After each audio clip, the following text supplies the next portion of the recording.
আমাদের এই যে জীবন, আমাদের এই যে জীবনবোধ, এটা বড়ই আশ্চর্যজনক এবং কঠিনও বটে। জাগতিকভাবে এই যে মানুষের যে গঠন, চেহারা, স্রোত, আকার আকৃতি, এগুলো চোখে দেখা যায়। এর যে বৈচিত্র্যতা, এর যে বিভিন্ন পার্থক্যতা, এটা চোখে দেখা যায়, বোঝা যায়।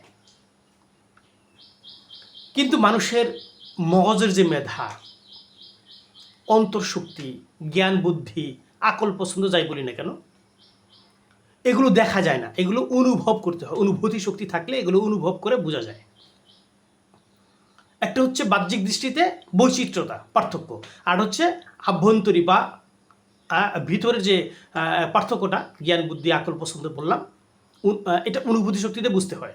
এই পার্থক্যটা এটা দেখা যায় না। তো বললাম না, জীবনবোধ বা জীবনবোধের চর্চা আমাদের অনেক পার্থক্য। মহান স্রষ্টা আমাদেরকে এ পৃথিবী প্রেরণ করেছেন, জানিয়ে দিয়েছেন যে জিন এবং মানুষকে সৃষ্টি করা হয়েছে ইবাদতের জন্য। আমার ইবাদতের জন্য। তো জিন এবং মানুষকে সৃষ্টি করেছে ইবাদতের জন্য। পূর্বে মহান স্রষ্টা বলেছেন যে যখন তোমাদের রব ফেরেশতাদেরকে বললেন, আমি পৃথিবীতে প্রতিনিধি সৃষ্টি করছি। কি সৃষ্টি করছে? প্রতিনিধি। ব্যাখ্যা বিশ্লেষণ ও লম্বা করার দরকার নেই, এটা আপনারা মাতৃভাষা যেহেতু বলছি, বোঝার কথা সহজে। মহান স্রষ্টা অন্যত্র বলেছেন, মরণ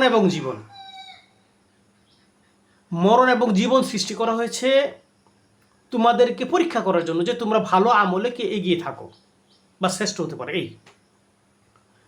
অন্যত্র মহান স্রষ্টা বলেছেন যে এই পৃথিবীর বুকে বা পৃথিবীতে যা কিছু আছে সবই পৃথিবীর শুভা করা হয়েছে এই জন্য যে ভালো কর্মে তোমরা কে এগিয়ে থাকো বা ভালো কর্মে তোমরা কি শ্রেষ্ঠ, এই লক্ষ্যে, এর পরীক্ষার লক্ষ্যে। এর সমর্থিত অনেক আয়াত কোরআন মাজিদ আছে। আমি অল্প কিছু আয়াত বললাম, সমস্ত আয়াতের ব্যাখ্যা বিশ্লেষণ করা সম্ভব নয়। একটা আয়াতের ব্যাখ্যা বিশ্লেষণ করতে অনেক সময় দেবো, অল্প সময় যেটা আলোচনা করি, এই জন্য মাতৃভাষায় বেশি উপস্থাপন করি, যাতে সহজে আমরা বুঝতে পারি সাধারণ মানুষ। তো এখন সৃষ্টিটা কি ইবাদতের জন্য, সৃষ্টিটাকে প্রতিনিধি হিসেবে এবং পরীক্ষার জন্য সৃষ্টি করেছেন।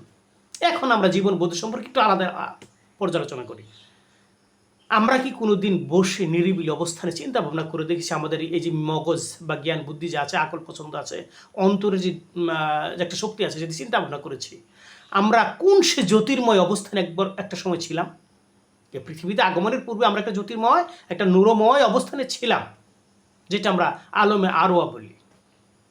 চিন্তা ভাবনা করে দেখেছি সেখান থেকে শূন্য, মহাশূন্যে কত ভাসমান অবস্থান থেকে পেরিয়ে এই প্রকৃতির মাঝে অবস্থান, বাবার পেশানিতে অবস্থান, মার রেহেমে অবস্থান, তারপর মার রেহেম থেকে এই পৃথিবীতে দেহ নামক গাড়ির সাহায্যে এই যে আসা, আবার এই দেহ নামক গাড়ি নিয়ে আমরা যে চলা এই পৃথিবীতে, এই চলার পর আমরা কি সেই নূরময় বা জ্যোতির্ময়, সেই শান্তিময় অবস্থানে যেতে পারবো?